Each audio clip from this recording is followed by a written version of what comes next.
Right, tricky, difficult one. What is going on with the BMA specialty training in the UK and international medical graduates, IMGs? I need to catch up on the major things that have been taking place while I was away preparing for interviews, but this is probably the most urgent and pressing one. So this is going to be a long video that will hopefully try and address some of the key things going on. Word of warning that it's obviously going to be difficult to discuss, upsetting potentially for many people watching this, but I felt that making a video was better than not saying anything about it because there's so much confusion and uncertainty at a time when people do actually need to make life decisions. And I think as much clarity as possible. Everything that I'm going to say in this video is based on my own understanding of the situation, what I've been able to read, what I've been able to find. Obviously it's not legal advice, it's not medical advice, just like everything else on the channel, but having some clarity I think is better than no clarity. So let's just jump straight in. But this video is an attempt to try and tie up some of the key issues. So who or what is the BMA RDC? The RDC is the Resident Doctors Committee. That is a committee of the BMA, the British Medical Association, the UK's largest trade union for doctors. The RDC is the group of doctors dedicated to working on the key issues and challenges facing resident doctors in the UK. Previously junior doctors, now residents. That includes doctors in postgraduate training, for example those with national training numbers. It includes locally employed doctors, basically anyone who would fall under the category of a resident. The RDC is a group of resident doctors elected to their positions through a few different ways, chiefly either as a regional representative from various different parts of the country or elected by their peers at the annual representatives meeting of the BMA, the ARM. So that is who the BMA RDC actually is. So that then begs the question, what has the BMA actually voted for, or what has it done? The BMA have done two key things thus far that are relevant to this discussion. The first thing is that the Resident Doctors Committee, so that is the committee itself, on the 5th of March 2025, passed a motion to prioritise UK graduates for medical specialty training in the UK. This was recently, as in yesterday, also voted on by the attending membership at the UK Resident Doctors Conference on the 27th of April 2025. So broadly speaking, the idea has been passed at the union committee level and then also backed up by the voting membership, or a significant percentage thereof, at the relevant conference. So there is strong signal that this is likely to be the direction of movement, and there is a full Q&A on what the policy actually says in the link in the description. The next thing to discuss is there a shortage of training posts? Well, unequivocally, yes. In multiple specialties, but not all of them, there are not enough projected consultants to meet workforce demand, either now or in the future. The Royal College of Radiologists workforce report, for example, says that we are currently about 30% short of the consultants that we need for the workload. The anaesthetic workforce report says we're about 15% of the consultants that we need short. In both cases, this is projected to rise, so the longer you leave this without making up the shortfall, the worse the projected problem gets and more patients can't get seen quickly. Speaking in the general case, national training numbers, which are our way of regulating who gets into a specialty training programme and who doesn't, these numbers need to expand in order to meet patient demand. Otherwise, we will continue to be in a crisis forever where patients can't see the doctors they need. Now, this isn't accidental. The number of posts is controlled centrally because the government decides how many of these posts there are, and they try to match the number of training numbers, the number of training posts, with the demand for future consultants. But for many years, they have purposefully under-recruited and not released as many of these posts as we need, because fundamentally consultants are expensive. Each of them comes with a large salary in NHS terms, a large pension. They're difficult to manage, heavily unionised. The government wants as few consultants as possible and is going to be very resistant to making more. They do, however, do a terrible job of communicating this choice to patients, who are the ones that then feel the effect of the longer waiting lists, longer waiting times in A&E, And they are told consistently through the media and via the government themselves that there is a shortage of doctors, which is then used to justify development of other roles, things like the medical associate professions, expansion of advanced clinical practitioners. But the key thing is the public are never told that this shortage of doctors is manufactured and controlled. The government controls every single piece of the pipeline that makes more doctors, and curiously, this is never discussed. So how bad is the problem? Well, this year, as of the 2020... So then how bad is the problem? Well, 2024 into 2025 recruitment cycle, which the one we're currently in. So how bad is this problem? Well, for the current recruitment cycle, 2024 into 2025, this year there are around 30,000 unique applicants for around 10,000 training posts that exist in the UK, who between all those applicants, have made around 80,000 applications. What that means is that each applicant has applied to around 2.5 specialties on average. So myself included, I applied for 3, for example. So the average candidate is applying for 2 specialties or 3. In 2024, there were 9,702 applicants for the UK Foundation Programme. So that's the size of the graduating medical school cohort. And medical school cohorts are expanding every year. So even without doing essentially anything, there are clearly already more UK graduates alone than there will be training posts for them to go into per cohort. And if we're not there right now, we will be there next cycle or the one after. That doesn't even begin to factor in locally employed doctors or trust grades, locum doctors, SAS doctors, anyone else who is trying to feed into that application process. So very soon, if we're not there already, the graduating medical school cohort will match the total number of training posts available. So this is a problem that will get significantly worse as time goes on. Not only are there more UK graduates coming out, but the number of IMGs, international medical graduates applying from abroad, is also rising very sharply. So these two things together are making the problem worse. That then begs the question, can we fill all our NTNs, our national training numbers, with domestic graduates? Could the UK, as a separate nation state, as a country, fill all of its specialty training programs with only domestic graduates if it wanted to do that? Now, based on the numbers that we've just seen, technically, I suspect that it probably could. However, that is driven by applicant behaviour, and right now, that's not what people are choosing to do. People can only take up specialty training posts that they actually apply for, and usually that means that people only apply for posts that they actually want. So there may be a handful of specialties that are acceptable or desirable for a given candidate. So, for example, I applied for neurosurgery, radiology, and core surgical training. And these are all competitive specialties. They were acceptable outcomes for me. I did not apply for anything that I would not ultimately take up a post in. So this obviously can lead to holes in the recruitment process because it depends what people choose to do. And GP is a good example where IMGs actually make up a very substantial proportion of the specialty trainees.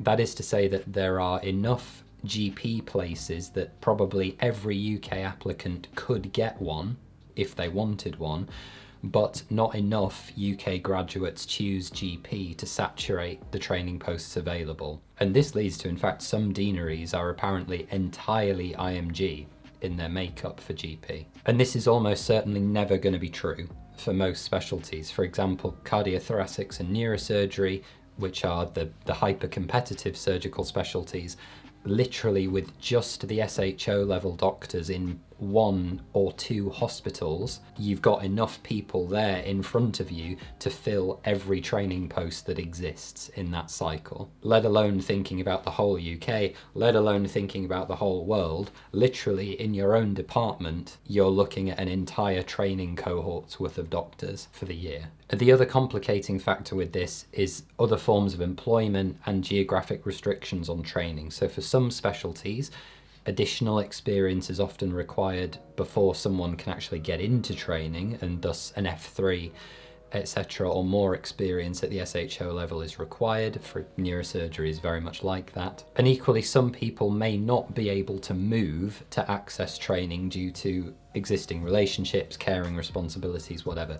So there are more nuances that affect what training posts people are competing for and ultimately able to take up. So it's not just a case of asking, do the numbers match? It's, are the numbers in the right specialties, in the right places for people to be able to take them up. So it's more complicated than it seems. In this context, people commonly talk about the RLMT, or the Resident Labour Market Test. This was a system which ensured that roles in the NHS were only offered to foreign workers if no suitably qualified settled worker was available. What this meant practically was a round one, round two system where settled workers, that is UK residents, or those from abroad with indefinite leave to remain or settled status, those people had essentially priority on training places in round one, and then only any unfilled leftover jobs would then be offered to international graduates in round two. This system was abolished in 2020 and replaced with the skilled worker visa system that we have now.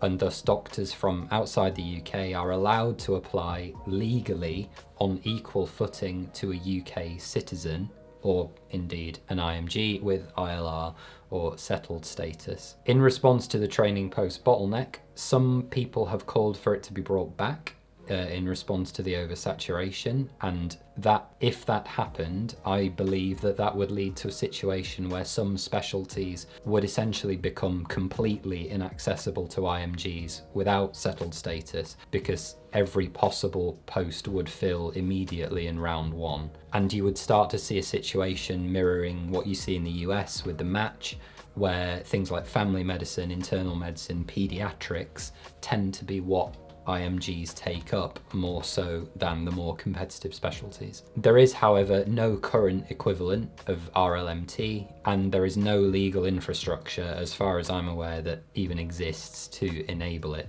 The closest thing I can think of would be removing doctors from eligibility essentially for skilled worker visas, at least for training posts, because we still need to bring consultants over. But whatever the case, I don't think this is likely to happen. This then got me reflecting a little bit on what I myself might expect from another country, because obviously I'm from the UK.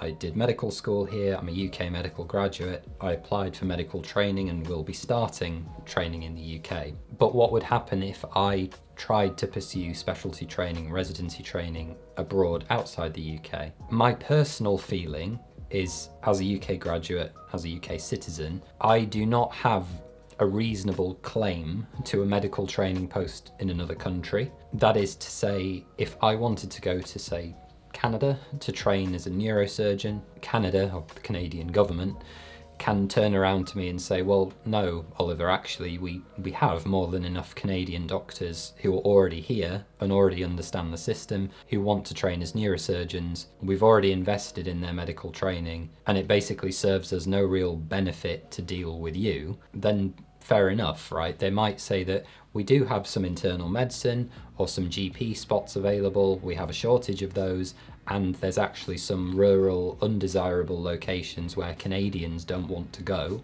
and you can have those training spots if you like. Fair enough, because that's a way that they can solve their shortage problem without upsetting your native workforce. And to give an example that did happen to me, I was offered a job as a neurosurgical SHO in Australia last year. I did my JCF job in London, but I was offered an equivalent job in Australia in a popular metropolitan area actually, but it was made exceptionally clear by the person who offered me the job that I would likely not ever be able to access training in Australia, because they have so many local graduates who will take those spots. Neurosurgery is basically crazy competitive everywhere you go. So that expectation was made very clear right from the start of the process, and fair enough, I think. Do other countries prioritise their own graduates? Well, this to me is one of the really interesting things, and it's a lot less clear cut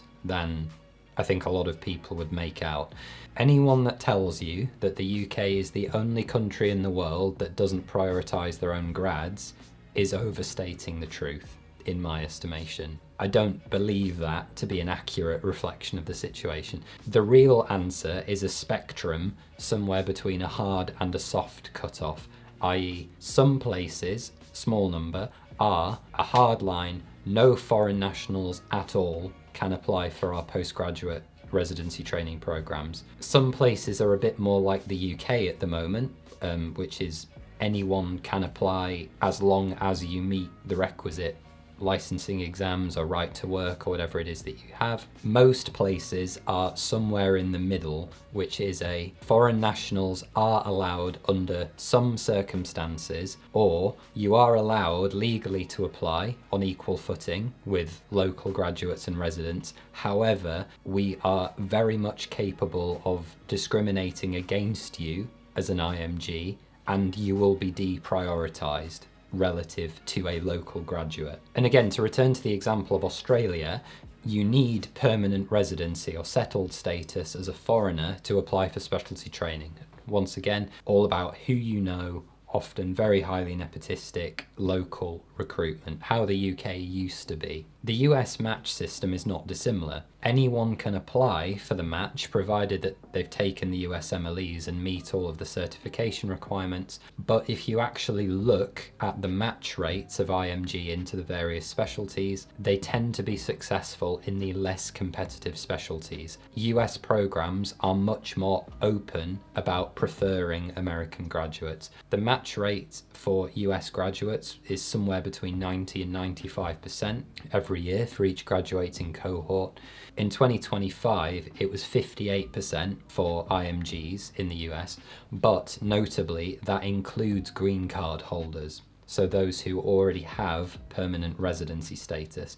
I've not dug further into the numbers, but I suspect that when you're talking about those without permanent residency, you would be looking at significantly lower chances of success. And even then, it will be into those less competitive specialties. But when it comes to this question, I am not very happy about the level of formalised evidence that people present when discussing this issue. And preemptively, because someone's going to call me out if I don't talk about it, I am aware that the conversion rate for IMGs applying into UK specialty training is also significantly lower than for UK graduates, just in line with what I've said about the US matching system. Now, UK programs are not allowed to openly discriminate against IMGs, but clearly, given the differential attainment and outcomes, there are systemic features that discriminate against IMGs. I suspect that those are things like the scoring systems that we use in terms of portfolio and elements of the MSRA exam, which uses situational judgment, very NHS-centric component. So it's not black and white, it's really complicated. IMGs will have it harder, relatively, almost anywhere when competing with a home graduate. But why does the UK rely so heavily on IMGs? And this is an important part of the discussion. The simple answer to this is that for many specialties, we need far, far fewer consultants than we do doctors in general. So the medical firm structure is a bit like a pyramid. You need lots of SHOs and lesser trained doctors at the bottom to do a lot of the work, then a smaller tier of registrars or SAS doctors, someone with more advanced training and competency to do the more complex specialty specific work like the procedures, the clinics, the operating, with then a smaller still commanding tier above that, both to do the most complex tasks, such as leading surgical operations, and managing and running the service. So you've got a pyramidal triangle shaped structure. But crucially, because like I said before, the number of training posts is mapped to the number of future consultants, so that top tier, not the number of doctors in general as a category that you need, that means you need more locally employed doctors or non-training doctors as well as trainees to actually deliver the service. And for various bad and very unfair reasons, often historically this is the place where IMGs got stuck, and they still do for many years without progression up that pyramid.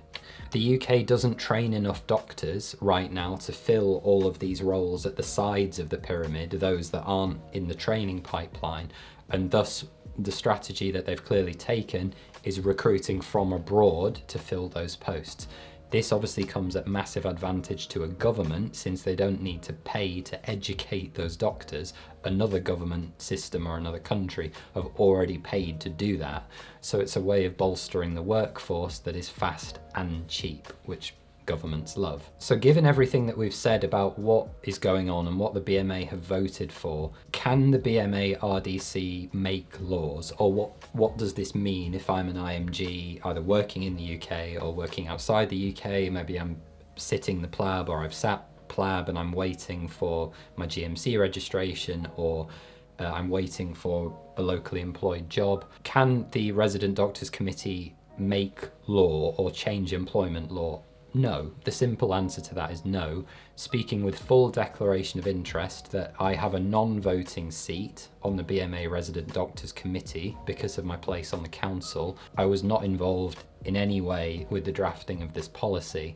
The BMA has no power at all to create law in the UK. It's a union. Obviously, it's not a legal entity. But what it can do is lobby to seek or influence government. So the motion that was passed by the BMA RDC and by the members now sets BMA policy at the whole union level on behalf of the RDC, but that is not materially binding in a way that affects anyone right this second. The key thing to understand, however, is that it could influence politicians in the future to enact legal changes that reflect that policy, and thus materially lead to a prioritisation system for UK graduates. So in short, does this change anything right now? No. Right now, despite everything that you're hearing, nothing has changed. However, it may lead to change in the future. This is a strong signal from both the union and the voting membership that voted for it, and thus when things are being discussed with politicians, this is something that will come up. And then what about existing IMGs to follow on from that? This is where the really important concept of grandfathering comes in. This is the particular term that is used. What that means is protecting anyone who is already working within a system.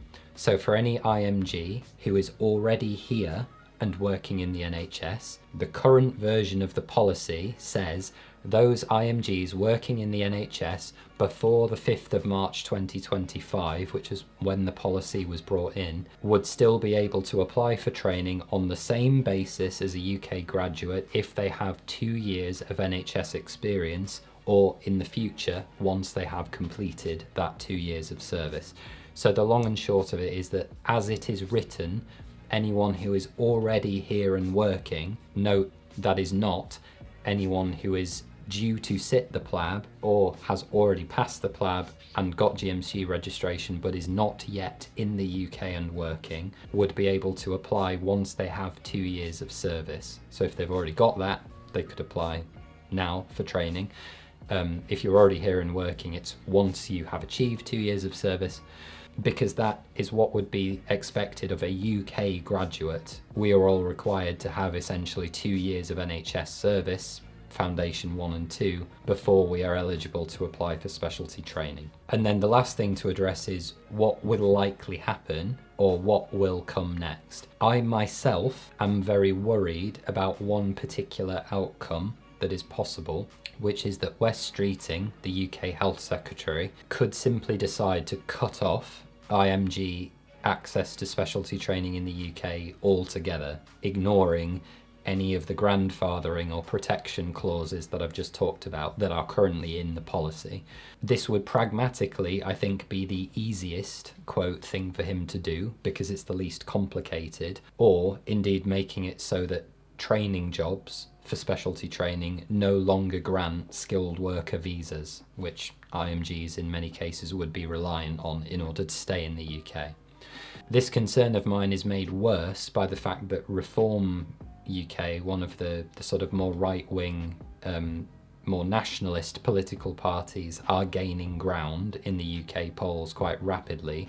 And I fear that if the Labour government are seen to be weak in any way on immigration, this will be an easy thing to pounce on, the idea that UK graduates are being forced out of training by an influx of international medical applicants. Now, to be clear, that is not a narrative that I agree with. It's a prediction as to what you might see in the press. And to close the video, because this has been a really long one and I apologise, but it's necessary. This is a complicated emotional issue. It affects patient care, workforce planning, international mobility, and most importantly, real people's careers and lives. The only way forward with any of this is open and honest discussion about what our real problems are in the workforce and how we might solve them together, and making sure that as far as we can, we treat everyone, whether they're a UK graduate, an IMG, fairly and transparently. And I think transparency is going to be absolutely key, because when you have discussions about prioritisation amidst limited resources, there will almost always be a group that is unhappy with the outcome. And I think at the moment we're a long way away from an outcome which most people are going to find satisfying, ethically, morally, whatever. And I thought twice about making this video for that reason.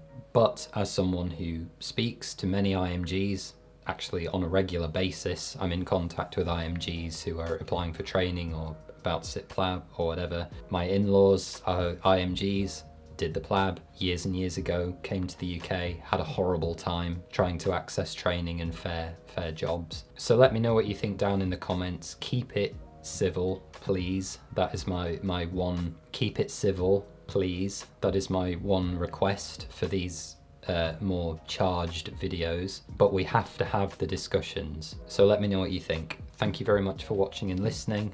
Take care and look after yourselves, particularly at the moment.